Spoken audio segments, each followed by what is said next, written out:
Hola, buenas tardes. Mi nombre es Estefanía Quintero y hoy los quiero invitar a recorrer juntos conmigo la historia de la revisoría fiscal en Colombia. Esta figura que nació como un mecanismo de control y ha evolucionado hasta convertirse en un verdadero pilar de transparencia y confianza empresarial. A lo largo de este recorrido veremos los avances más significativos, los vacíos que aún persisten en la legislación y los grandes retos que enfrenta nuestra profesión a futuro.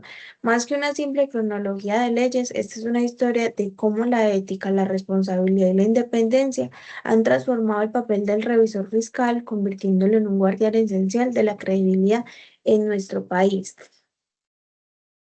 La Ley 58 de 1931, en su artículo 26, fue la primera norma en Colombia que mencionó al revisor fiscal. En ese marco se creó la Superintendencia de Sociedades Anónimas, encargada de vigilar el cumplimiento legal de las empresas.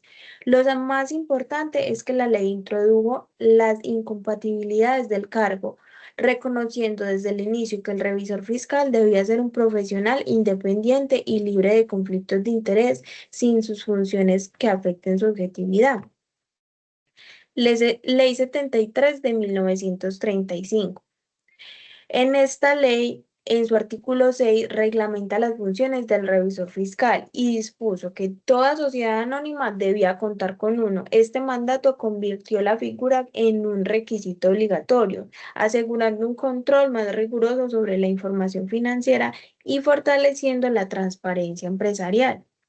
1937 se crea la Asociación Colombiana de Contadores Públicos. En esta fecha, como ya bien dije, se creó la Asociación Colombiana de Contadores Públicos, un paso clave para consolidar la profesión en el país.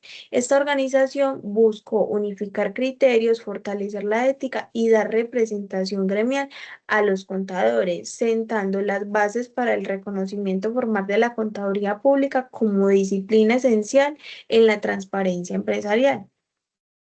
Decreto 1357 de 1941. En 1941, la Superintendencia de Sociedades emitió la resolución número 531.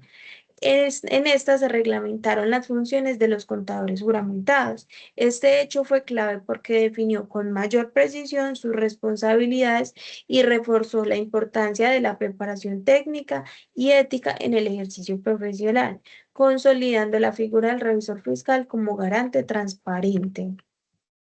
Decreto 2521 de 1950. En esta fecha se estableció que toda sociedad anónima debía contar con un revisor fiscal y suplente.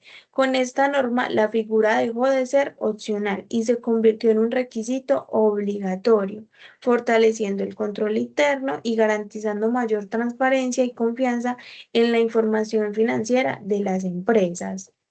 Decreto 2373 de 1956. Esa es una de las fechas en las que quiero hacer un poco de zoom, ya que en esta fecha se reglamentó el ejercicio de la contaduría pública y estableció que la revisoría fiscal debía ser exclusivamente ejercida por contadores públicos. Además, dispuso que la firma del revisor fiscal debía acompañarse de un dictamen reforzado reforzando la responsabilidad profesional y la credibilidad de la información financiera. Ley 145 de 1960. En esta fecha se reforzó la importancia del contador público en la revisoría fiscal, señalando que solo quienes tuvieran esta calidad podían ejercer el cargo y que su firma debía reflejar fielmente la veracidad de los documentos. Además, se dispuso que el dictamen sobre el balance general debía acompañarse de un informe con condiciones específicas, según los artículos 8, 9 y 10, donde se fortaleciera la transparencia y la responsabilidad profesional. Decreto 410 de 1971.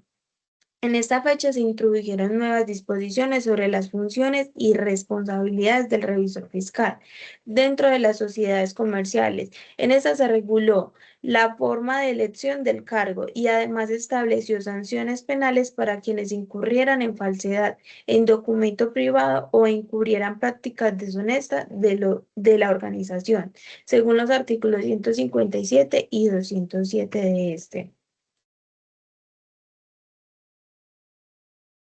Decreto 2815 de 1974. En esa fecha se estableció la responsabilidad solidaria del revisor fiscal junto con la administración frente a declaraciones inexactas de impuestos sobre las ventas. Además, dispuso que el revisor fiscal debía asumir las sanciones económicas, disciplinarias y penales correspondientes, conforme al artículo 293 del Código de Comercio y el artículo 226. Ley 32 de 1979.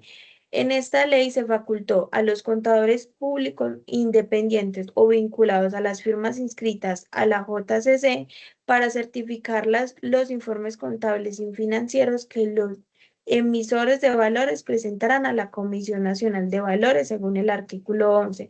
Con esta disposición se reforzó la credibilidad y transparencia de la información financiera, asegurando que los profesionales autorizados pudieran validar dichos reportes.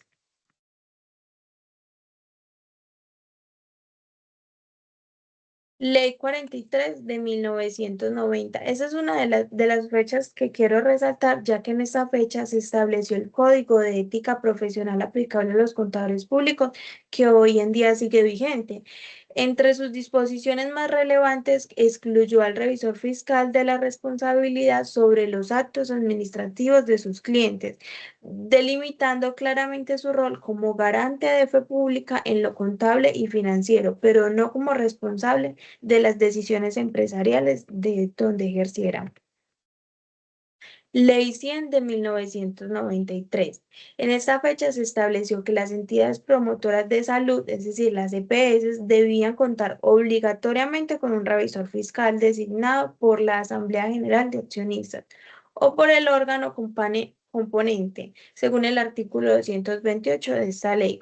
Con esta disposición se reforzó la transparencia y vigilancia en el manejo de los recursos públicos destinados a la salud, asegurando independencia en la revisión de las cuentas. Ley 222 de 1995. En esta fecha se estableció que las entidades que participaran en proyectos de decisión debían presentar los estados financieros dictaminados por el revisor fiscal. Además, dispuso que el revisor fiscal sería responsable solidariamente con la administración por los perjuicios causados a la sociedad y sus beneficiarios debido a la no preparación y difusión de los estados financieros, según el artículo 4 y 42. Ley 1314 de 2009. Esa es otra de las fechas donde quiero hacer un pequeño zoom, ya que esta ley reguló los principios de contabilidad, información financiera y aseguramiento de la información en Colombia, ya que en esta se inició el proceso de adoptación de normas internacionales financieras, es decir, las NIF, y de normas internacionales de auditoría, es decir, las NIA, buscando que los estados financieros fueran comparables con los de otros países. Esto tuvo un impacto profesional ya que transformó el rol del contador público, quien debía actualizarse a estándares globales, reforzó la importancia de aseguramiento de la información como garantía de transparencia y esto trajo unos beneficios que fue que nosotros como país tuviéramos mayor credibilidad en los mercados financieros, facilitar la inversión extranjera y la integración económica. Ley 1778 del 2016. Esa es otra de las fechas que me gustaría recalcar, ya que en esta fecha se reforzó el papel del revisor fiscal en la lucha contra la corrupción. Se estableció la obligación de denunciar cualquier acto de corrupción detectado en el ejercicio de su cargo ante las autoridades penales, disciplinares y administrativas, según el artículo 32, que modifica el artículo 7 de la Ley 1474 de 2011. Con esta norma, el revisor fiscal dejó de ser un garante de información financiera y pasó también a ser un activo en la prevención y sanción en las prácticas corruptas que hacen las empresas. Decreto 2270 de 2019, otra de las fechas que me parecen súper importantes, ya que esta fecha marcó un hito en la auditoría colombiana al hacer obligatoria la norma internacional de auditoría 701. Esta norma exige que los revisores fiscales y contadores independientes dictaminen estados financieros de entidades del Grupo 1 y revelen los asuntos claves de auditoría, es decir, las áreas de mayor riesgo o complejidad. Con ello se busca mayor transparencia, confianza en los inversionistas y alineación con las mejores prácticas internacionales.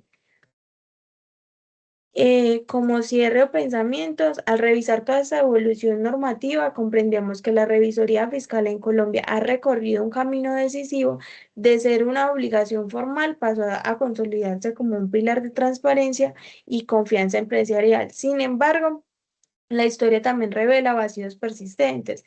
Muchas leyes se centraron en definir funciones, pero dejaron sin claridad las sanciones efectivas al incumplimiento, la necesidad de actualización constante frente a la globalización y la incorporación de herramientas digitales modernas.